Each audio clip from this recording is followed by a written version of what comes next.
Hey guys, welcome to my YouTube channel. Guys, आज की इस वीडियो में हम बात करेंगे कि बोर्ड एग्जाम में एग्जामिनर फुल मार्क्स कब, क्यों, कैसे देता है। ये वीडियो 10th 12th वालों के लिए है। बोर्ड एग्जाम में ये वीडियो आपको 20 से 30 नंबर मुफ्त में दिला देगा। ठीक है। आप ये कहते हो कि यार वो भी स्टूडेंट जो है, मेरे साथ पढ़ने वाला फ्रेंड भी मेरा पूरा प्रश्न किया था, ठीक है, और मैंने भी पूरे क्वेश्चन को सॉल्व किया था, बट हमारे फ्रेंड का जो नंबर है उसका नंबर 55 हो गया, ठीक है, और आपने 55 नंबर का सॉल्व किया था, तो आपका नंबर कितना हो गया? 45। लेकिन ये चीजें आपका फ्रेंड कौन से ट्रिक को फॉलो करता है और आप कौन से ट्रिक को फॉलो करते हैं, और एग्जामिनर क्या देखता है आपकी कॉपी में, और एग्जामिनर फुल मार्क्स कब, क्यों, कैसे देता है, इन सभी सवालों का जवाब आज के इस वीडियो में हम देने वाले हैं। ठीक है, आपको कुछ भी नहीं करना, वीडियो केवल लास्ट तक देख लेना है। आपको 101% मैं दावे के साथ कहता हूं कि ये वीडियो अगर आप लास्ट तक देख लेते हो, आपको 20 से 30 नंबर एक्स्ट्रा मिलेगा। वो भी किसका? केवल एक बोर्ड एग्जाम के टेक्निक का। ठीक है, उस टेक्निक को आपको फॉलो करना है। 101% आपको 20 से 30 नंबर में, ये मैं पूरे दावे के साथ कह रहा हूँ कि ज़्यादा मिलेगा। केवल आपको क्या करना है, वीडियो को लास्ट तक देखना है। तो देखो, बोर्ड एग्जाम में एग्जामिनर फुल मार्क्स कब, क्यों, कैसे देते हैं, ये वीडियो 10th 12th वालों के लिए है। बोर्ड एग्जाम में ये वीडियो आपको 20 से 30 नंबर बिल्कुल मुफ्त में दिला देगा। तो इसके लिए आपको कुछ भी नहीं करना है। बोर्ड एग्जाम में हैंड राइटिंग कितना मायने रखता है? आपका ये क्वेश्चन है कि बोर्ड एग्जाम में अगर हमारी राइटिंग खराब है तो क्या होगा, क्या इसका भी नंबर कटता है, या इसका नंबर कम मिलता है, या पूरा का पूरा मिलता है? अगर हैंड राइटिंग अच्छा नहीं है तब क्या होगा? बोर्ड एग्जाम में कॉपी मिलते ही हमें क्या करना चाहिए, ये क्वेश्चन आपका है। इसके साथ ही साथ कोई प्रश्न आधा आ रहा है तो क्या करें? ठीक है, तो आपको क्या करना है, कोई प्रश्न का उत्तर बिल्कुल याद नहीं है तो उसे कैसे हम लिखें, ये क्वेश्चन आपके दिमाग में बन रहा है। इसके साथ ही साथ ज़्यादा पेज लिखने से क्या ज़्यादा मार्क्स भी मिलता है? एग्जामिनर देखो लाखों कापियाँ चेक करता है। इसके साथ ही साथ बोर्ड एग्जाम में कॉपी मिलने के बाद आप क्या करें, सभी प्रश्नों के उत्तर मैं दूंगा। सबसे पहले आप जान जाओ कि आपको बोर्ड एग्जाम में जब कॉपी मिलता है तो आपको करना क्या है। ठीक है, कॉपी यहाँ पे देख सकते हो कि आपको ये बोर्ड एग्जाम की कॉपी रखी हुई है, और कॉपी मिलते ही आपको करना क्या है, सबसे पहले आपको अपना रोल नंबर लिख देना है। जो भी आपका रोल नंबर है उसको क्या कर लेना है, यहाँ पे लिख देना है अपना रोल नंबर। ठीक है, राइट योर रोल नंबर। सबसे पहले अपना रोल नंबर लिखना है यहाँ पे। जैसे यहाँ पे हमने लिख लिया 90,10,359। ठीक है, इसके बाद यही चीज अंकों में लिखने के बाद परीक्षार्थी का अनुक्रमांक शब्दों में लिखना होता है। तो 90,10,359, इसको आप अच्छी तरीके से लिखकर प्रैक्टिस भी करनी है। इसके साथ ही साथ आपको अब क्या लिखना है, आपको जो भी सब्जेक्ट है, ठीक है, जो भी सब्जेक्ट हो आपका, चाहे सोशल साइंस हो, चाहे फिजिक्स हो, चाहे केमिस्ट्री हो, चाहे साइंस हो, वो सब्जेक्ट आपको लिख देना है। ठीक है, अगर हिंदी है तो आपको क्या लिख देना है, हिंदी। ये चीजें आपने कॉपी मिलते के समय कर दिया। यहाँ पे हमने हिंदी भी लिख दिया। इसके बाद बोलता है कि विषय एवं प्रश्न पत्र तथा संकेतांक, हमने हिंदी लिख दिया। लेकिन यहाँ पे नेक्स्ट है क्या है, पेपर कोड एक होता है। ठीक है, पेपर कोड जैसे आपको हो जाएगा 830 BS। ठीक है, ये कहाँ पे होता है ये देख लीजिए। सबसे पहले ये आपका एक क्या है, पेपर है, तो ये होता है पेपर कोड 830 BS। ये तो होता है सब्जेक्ट कोड, लेकिन ये होता है पेपर कोड 830 BC। तो ये आपको कहाँ भरना होता है, ये आपको यहाँ पे भरना होता है। केवल प्रश्न पत्र आपने डाल दिया, प्रश्न पत्र पर अंकित संकेतक 801 AC। ठीक है, जो भी आपका है वो लिख लेना है यहाँ पे। परीक्षा का दिन भी लिखने के लिए बोलता है, और परीक्षा तिथि एवं पाली, परीक्षा का केंद्र, ये चीजें आपने कर लिया। ठीक है, अब आपकी कॉपी का पहला पेज तो पलट गया। पलटने के बाद आपको एक सिग्नेचर भी करना होता है, जिसके लिए आपको रजिस्टर प्रोवाइड किया जाता है। आपको वहाँ पे अपना सिग्नेचर करना होता है। इसके बाद पेपर की शुरुआत कैसे करें? ठीक है, तो सबसे पहले आपको पेपर को क्या करना, 15 मिनट तक अच्छी तरीके से पढ़ना है। इससे देखो होता क्या है, अगर आप पेपर को 15 मिनट पढ़ लोगे ना, तो ऐसा होता है कि कभी कभी जैसे कि ये क्वेश्चन दे दिया कि राजा राम मोहन राय कौन थे। ठीक है, राजा राम मोहन राय कौन थे, कौन थे। ठीक है, ऐसा क्वेश्चन देता है, और इसके बाद अथवा यहाँ पे दे देता है, अथवा फिर दे देगा कि गांधी जी द्वारा चलाए गए सभी आंदोलनों को लिखिए। गांधी जी द्वारा चलाए आंदोलनों के नाम लिखिए।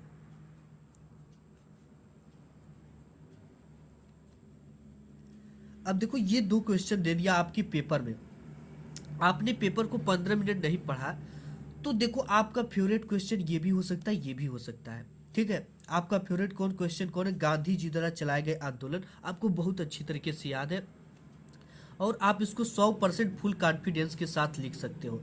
लेकिन आपने प्रश्न पत्र पढ़ा नहीं है और आप सीधा सीधा कर रहे हो, तो देखो प्रश्न पत्र जब आपके अंदर देखो एक घबराहट और हड़बड़ाहट रहती है। ठीक है, तो आपका क्वेश्चन है कि गांधी जी द्वारा चलाए गए आंदोलन सबसे फेवरेट क्वेश्चन, और ये फुल कॉन्फिडेंस के साथ आपको अच्छी तरीके से आ रहा है, लेकिन आपने प्रश्न पत्र नहीं पढ़ा और सॉल्व करते आ रहे हो। ठीक है, तो आप क्या किए, राजा राम मोहन राय के बारे में कुछ ही पता है लेकिन आप इसको लिख दिए। ठीक है, इसके बाद होता क्या, आप पछताते कब हो कि अरे यार गांधी जी द्वारा तो मुझे बहुत से अच्छे से आता था, हमने काश प्रश्न पत्र पढ़ लिया होता और इसको हम सॉल्व कर लेते। अगर देखो जब आप प्रश्न पत्र पढ़ते हो ना, तो उस समय होता क्या कि आप ये तय कर लेते हो कि मुझे ये वाला क्वेश्चन करना है। इसके बाद जो नेक्स्ट बातें आ जाती है, जो प्रश्न पत्र आ रहा है सबसे पहले उसे ही करें। ठीक है, आपको पेपर में जो भी प्रश्न बहुत अच्छी के तरीके से आ रहा है, सबसे पहले आपको उसको हल करना है। देखो उसके फायदे क्या होते हैं कि आप जो भी प्रश्न पत्र आ रहा है, प्रश्न पत्र में क्वेश्चन आ रहा है, उसको सॉल्व करते हो, तो आप क्या करते हो, वो बिल्कुल अच्छी तरीके से लिखते हो, जितना पूछा गया उतना लिखते हो, बिल्कुल सटीक पॉइंट लिखते हो। ठीक है, एग्जामिनर क्या देखता है, ठीक है, एग्जामिनर आपकी कॉपी में क्या देखता है और कैसे आपको वो नंबर देता है। तो एग्जामिनर देखा गया कि बच्चा शुरुआत में लिखा है जो अच्छा लिखा है, यानी कि बच्चा पढ़ने में अच्छा है, क्योंकि वहाँ पे आप नहीं होते, आपकी कॉपी ही आपकी औकात को वहाँ पे बताती है एग्जामिनर को। तो वो समझ जाएगा कि एग्जामिनर बच्चा बिल्कुल अच्छा है और 100% ये पॉइंट टू पॉइंट लिखा है और जो पूछा गया उसका आंसर लिख रहा है, मतलब कि ये बच्चा अच्छा है। और एग्जामिनर देखो लाखों कापियाँ चेक करता है और उसी के हिसाब से आपको एक औसत नंबर देता चला जाता है। वो अगर आप पीछे कुछ भी मतलब कि थोड़ा सही से नहीं लिखे हो या क्वेश्चन पॉइंट टू पॉइंट नहीं भी लिखे हो, तो वो क्या करता है, समझ जाता है कि बच्चा जो भी लिखा है वो अच्छा लिखा है और उसी के हिसाब से औसत नंबर देता चला जाता है। मतलब जैसे कि शुरुआत में अगर आपका 2 मार्क्स का कोई क्वेश्चन है, ठीक है, तो एग्जामिनर कितना दे दिया आपको, हाफ दे दिया। उसी हिसाब से अगर 5 नंबर है तो उसमें से 5 नंबर का क्वेश्चन आगे है सॉल्व करने के लिए, तो उसमें से आधा नंबर केवल काटेगा। वो समझ जाएगा कि ये बच्चा जो भी लिखा है अच्छा लिखा है, पॉइंट टू पॉइंट लिखा है। एग्जामिनर को देखो पर कॉपी चेक करने का पैसा मिलता है और वो काफ़ी फास्ट होता है। ठीक है, तो आपको वही काम करना है कि जो प्रश्न पत्र आ रहा है सबसे पहले उसे ही हल करना है। इसके बाद शुरू के 2 से 3 पेज बिल्कुल कट पिट न करने की कोशिश करना है। शुरुआती के जो 2-3 पेज होते हैं उसको कट पिट एकदम नहीं करना। ये नहीं कि आप क्या कर दिए कि कोई भी क्वेश्चन गलत हुआ तो उसको आप कैसे देखो आप कैसे काटते हो। जैसे यहाँ पे हमने लिखा प्रश्न, ये मेरा गलती लिखा गया, तो आप क्या करते हो, इस तरह से काट देते हो। तो ऐसे आपको नहीं काटना है। ठीक है, हमारा प्रश्न गलती हुआ है तो हम इसे ऐसे काटेंगे। कैसे काटेंगे, इस तरह से हमें काटना है। ठीक है, ऐसी गलती नहीं करना है। जो प्रश्न पत्र करे उसे प्रश्नोत्तर संख्या जरूर डालें। देखो कॉपी आ गई बोर्ड एग्जाम की यहाँ पे आपके सामने।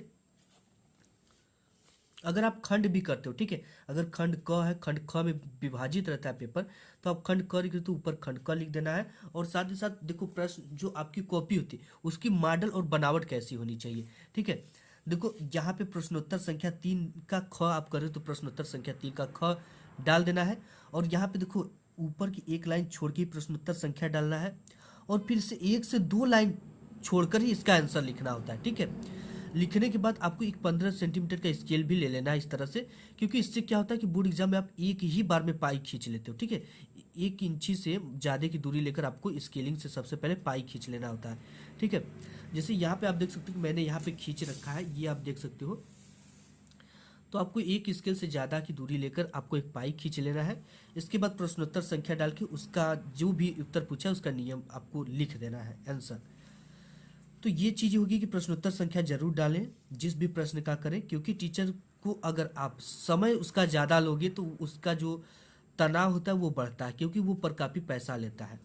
इसके साथ ही साथ सभी प्रश्नों का उत्तर जरूर लिखें, मतलब कि आपको ऑल क्वेश्चन को क्या करना है, अटेम्प्ट करना है। ठीक है, यहाँ पे ऑल क्वेश्चन को बोर्ड एग्जाम की पेपर को अटेम्प्ट करना है। और ये भी मैं बताऊंगा कि जो क्वेश्चन ना आए उसे किस तरह से आपको मैनेज करना है।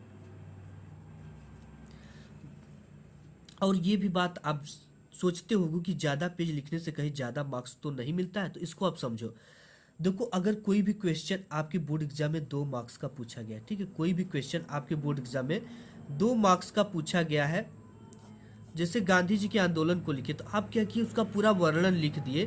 तो इसमें होता क्या है, देखो अगर भ्रांति आपके मन में हो कि टीचर पूरा नंबर देगा, तो ये बिल्कुल रॉन्ग है। ठीक है, ये ऐसा नहीं है कि टीचर आपको पूरा नंबर देगा। अगर आप ज़्यादा लिखे हो तो पूरा नंबर भी छोड़ो, ज़्यादा नंबर भी नहीं मिलेगा। ठीक है, अगर 2 नंबर का है तो 2 ही मार्क्स मिलेगा, बट ज़्यादा नंबर नहीं मिलेगा। इससे आपका समय भी वेस्ट होगा और दूसरे क्वेश्चन छूटने के बहुत ज़्यादा चांस रहते हैं। ठीक है, तो अगर 2 मार्क्स का पूछा है तो आप 25 से 30 वर्ड से ज़्यादा मत लिखिए। ये एक लिमिट होता है इसका, और देता भी है बोर्ड एग्जाम के पेपर में कि ये 2 नंबर का जो क्वेश्चन है 25 वर्ड आपको केवल लिखना है। कितने वर्ड? 25 वर्ड। तो आप इस चीज़ को, वर्ड लिमिट का ध्यान देना है बोर्ड एग्जाम में, और ज़्यादा लिखने से कभी भी ज़्यादा नंबर नहीं मिलते। आप इस चीज़ को समझो। ठीक है, इसके बाद प्रश्न हल करने के बाद 2 से 3 लाइन जरूर छोड़ देवे। इससे यह लगेगा कि, ठीक है, इससे यह लगता है कि आपने इसके बाद नेक्स्ट क्वेश्चन किया है। ठीक है, जैसे आप एक क्वेश्चन सॉल्व कर लिए, यहाँ पे कोई भी जैसे एक क्वेश्चन हमने सॉल्व किया, ठीक है, यहाँ से एक प्रश्न क्या हुआ, खत्म हो गया को कहते हैं। मान ली यहाँ से क्या हो गया, खत्म हो गया। अब क्या करना, आपको 1 से 2 से 3 लाइन छोड़कर यहाँ से क्वेश्चन को सॉल्व करना है। ठीक है, 1 2 से 3 लाइन छोड़कर आपको यहाँ से उत्तर को सॉल्व करना है। इससे ये लगता है कि आपने इस क्वेश्चन को एंड कर दिया और यहाँ से एक नेक्स्ट क्वेश्चन की शुरुआत कर दिया। तो ये चीजें होगा। इसके बाद जो प्रश्न आधा आता है उसका आंसर लिखे कि नहीं, ये क्वेश्चन आपके दिमाग में होगा। तो देखो, जो भी प्रश्न बिल्कुल एक शब्द भी उसका आता है तो आपको प्रश्न का उत्तर लिखना है। इसलिए लिखना है क्योंकि आपको नंबर 101% मिलता है।